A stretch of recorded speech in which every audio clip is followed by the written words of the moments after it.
economic necessity overtakes cultural norms and a new role for the woman is defined. The government introducing safeguards to ensure they are not confined. From the Paper Microphone Cafe in Islamabad, this is The Other Line.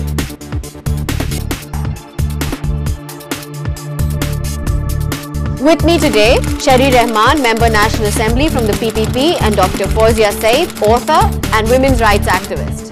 Assalamu alaikum, welcome to The Other Line from Islamabad. I'm Anjum Rahman. The issue of sexual harassment in the workplace as well as violence against women is something that we've all heard about for years and years, and as professional women who've been working for a very long time, we come across it, but there's never really been any formal process that we've been aware of. So I thought I'd bring both of you on board and we discuss the bill that has already been passed and the one that's going to be discussed over the next few weeks. Thank you very much for joining me. I'm going to start with you, Sherry. This has been your baby. So let's... it's been a collective baby, and I have to really give credit to Fawzia here for bringing to us the base to work with, and I have to say that all women MNAs and as well as men worked with us when I was Women Minister in all the stakeholder meetings with dedication, with commitment, and totally across party lines to find a way forward through what has been always women's issues become controversial in public space.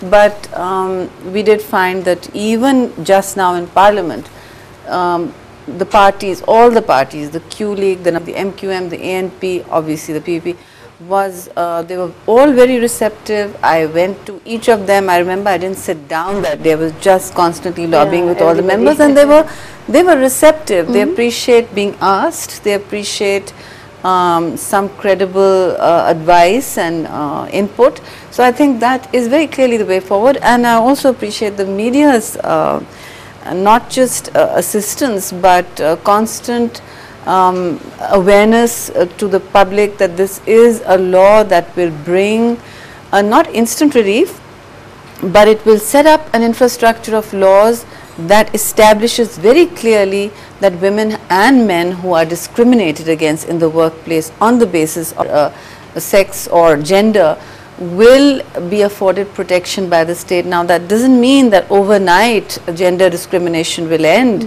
either from the corporate sector or the fisheries where poor women work. It's a very wide swathe we are cutting, but it does mean that there is the first step laid, and we as women and men will know that there is the law on our side. Now that's a very important first step, and that's something that has to be taken to proceed further. So you've been working on this for a long time? Yes. And what sort of a process did you go through to reach this juncture? See, we have been doing research on this issue, and we have been talking to women in different fields, like even domestic workers, those in office environments, working in sales, many other professions. And we were also looking at the dynamics. So we started off with the policy first, like an anti-sexual harassment policy in the formal sector. And that experiment was very successful, and that is why we thought that now we need a legislation to give it a backing, you know, so that we cannot voluntarily go through the whole country and get them to adopt the policy. And that is where our parliament comes in. And I think it is champions like Sherry who really then take the thing forward, because we can take it up to a certain extent. That's right, we can come up with ideas, we can come up with alternatives and do the groundwork and also pilot test it. I think this will be one bill or one act eventually which actually has been implemented first in on a pilot basis, and then it became a law, because it is such a sensitive issue. And the cultural dynamics and the kind of stigma and the issues related to reputation, they all make it so complex that it was extremely important for us to have it in tuned with the cultural milieu.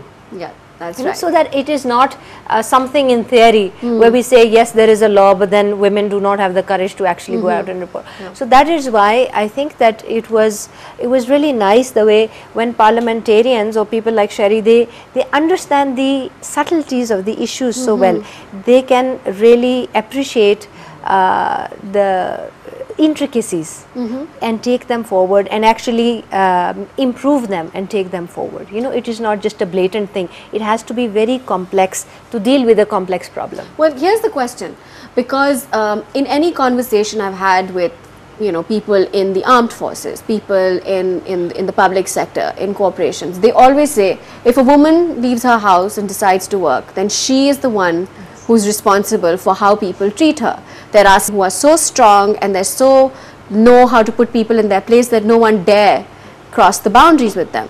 So again, how do you change that mindset, you know? And that's a very right way to score Yes. argument. Yes. And that's exactly what what you you need to, you put what exactly you need to address. Yes. exactly. And that's something the law won't be able to change. This is something that behavior change through basically public awareness campaigns. Some the government can put through, some civil society, and the rest really falls on the media. I do appreciate one of our channels putting in, and you've worked with them, for you see Fauzia's name also on that. They created a little scripted cartoon about what constitutes sexual harassment on the streets while you're on your way to work. And I think that kind of bite-sized information, kind of commercial really makes a difference. It goes a long way in symbolizing what actually happens, and that, you know, women are not out there to misuse this law, because obviously that was the first question raised, and we were at pains to put that reservation to rest, and I think that's important that we do. But in any case, women in the working environment face a host of challenges and obstacles. So even the law that we are providing, you know, the business of making inquiry committees and all that, those are still within the corporations, the organizations, the feudal structures they're working within. I think they very strongly need another public recourse, which is why I've insisted on provincial and federal ombudsmen for women, so that, you know, you as a friend of mine, if I'm reluctant to compromise my reputation, and women have issues with that, as it is they're under accusation, well, why aren't you strong enough to guard your own image? And you know, the behavior, it's entirely your responsibility. It's an argument as old as hills, you know, and it's very anti-minority and women or any vulnerable person. So, I mean, I think a man should be able to use it also. After all, in exceptional positions are in positions of power, and they can also be guilty of misconduct on this basis. So I think it should be across the board and universally applicable. But the issue really is taking that first step. First of all, understanding that what is happening to you is real, it's not your fault, because the weight of the community is against you always, in the best of societies, okay? In the West, in developed democracies, especially there. And you have to take, you know, that understanding it's not your fault, understanding that you actually have recourse, and you may lose your job, because everybody in the organization will then turn against you. Well, you know, she's this black sheep who's raising issues that are uncomfortable. So this all has to be thought about. Therefore, the ombudsman recourse to that. Another friend can represent you or go with you, and many I think alternatives should be created. So the courage to actually realize that you are not at fault and that you can report your the behavior being meted out to you. It's a form of aggression at the workplace, and it's stigmatized all over the world in civilized societies, and we must also adopt that course. We have to go for a break, but when we return, I'm going to come back and ask both of you what the difference between the two laws are and how they're going to be implemented. We'll be right back.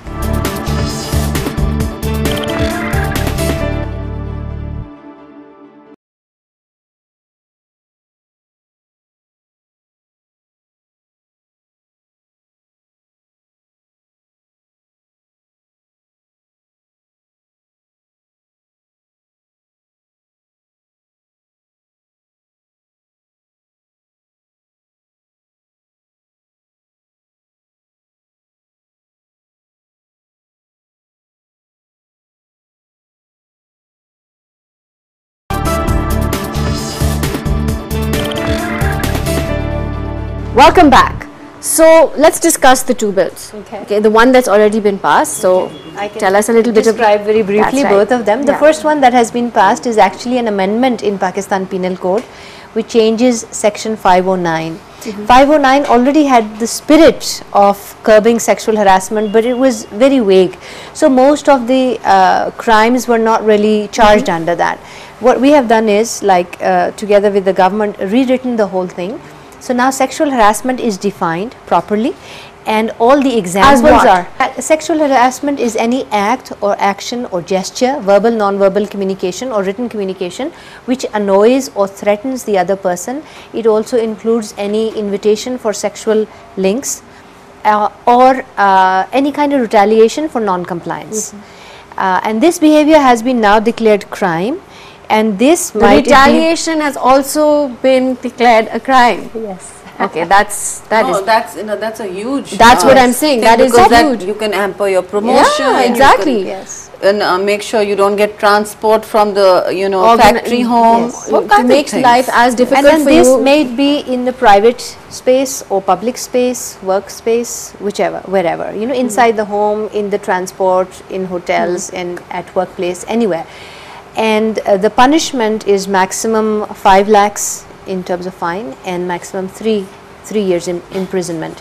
It could be It's a both start. also. It's up to that is the limit. Now the other law is basically for formal sector, and that is instituting monetary mechanisms to for the betterment of the organizational culture.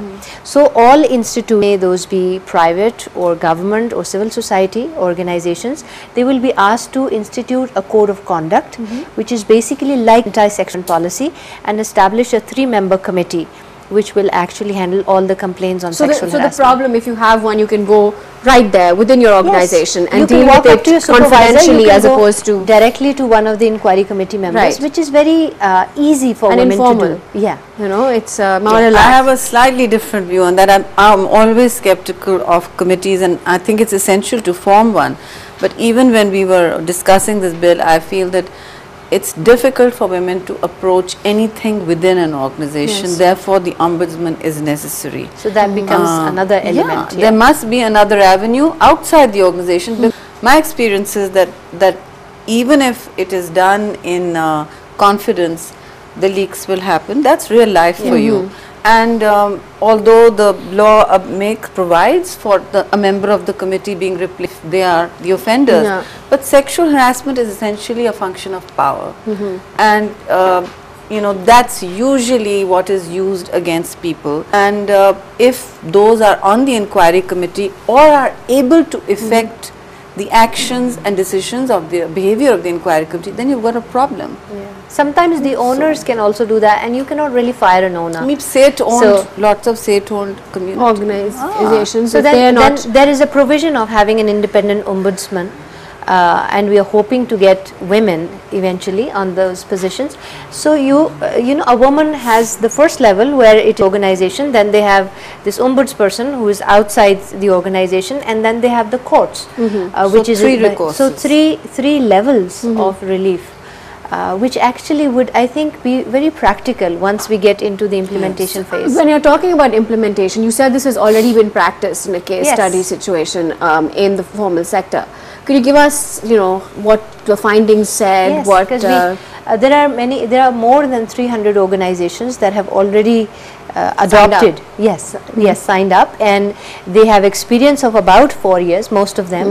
And we've conducted a study, and we found out that wherever the manager is very sincere and was serious about it, the code is working beautifully. And I can give you many examples where they have fired even very senior managers on the basis of this policy. And wherever there was a high turnover within the HR department or the heads of the organizations, every year that is where it didn't really work well, because the intention was not behind the code.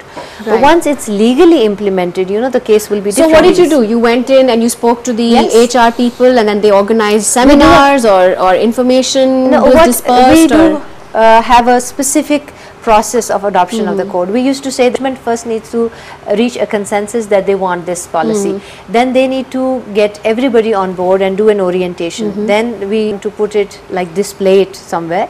and announce the names of the inquiry committee members, and also send us, like you know, from Asha's platform.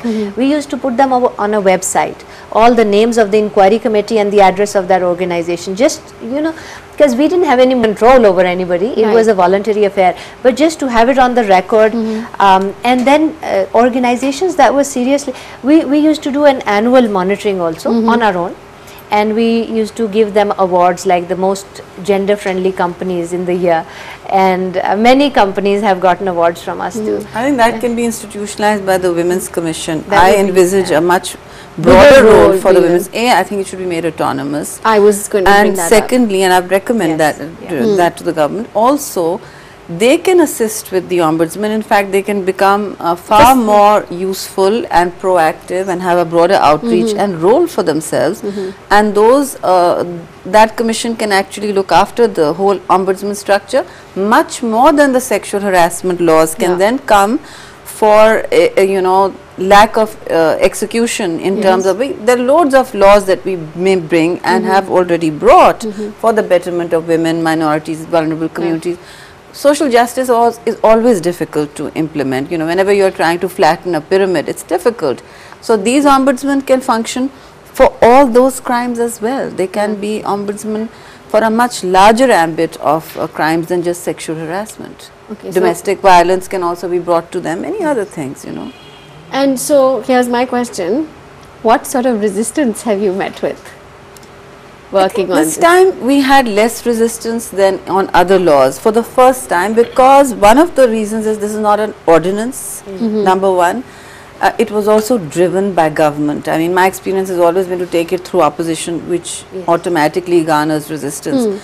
But this was one law that was driven and very powerfully driven by government, because we had the Labour Ministry sitting in all the meetings. I would call all the NGOs also. I would call the Labour Ministry, the Law Ministry. Human Rights, the Law Ministry, Women's because it does come Ministry. under all these areas. It does Yes. cover all. And then that's where the resistance comes, obviously, eventually. So I had that Women's Ministry for 3-4 months. So we led that effort. It also went through cabinet with the Prime Minister's very solid support. There was some resistance there, but he says, look, I mean, you know, either we put a weight behind this, and it's part of the PPP manifesto for change, and we must adhere to that. Yes. Otherwise, what are we in government for? And people expect change, reform. These progressive laws, So, especially around and especially women. under the PPP. The resistance essentially is now based around a very few things that is actually a lack of understanding. One lawmaker, you were in the gallery that day, stood up and said, well, there should be a husband protection law. And you know, the speaker was on the ball enough to say that, well, this is about sexual harassment in the workplace. Maximum it impacts, and then we later clarified that the maximum impact on the domestic arena is for domestic workers. There's a separate domestic violence law. You can address that by all means. I mean, But there's a lack not of about husbands of appreciation. marriage And जिसे निजी sector हम कहते हैं, or private lives it can't regulate. Although I have views on that, but that's a separate issue. So there was that.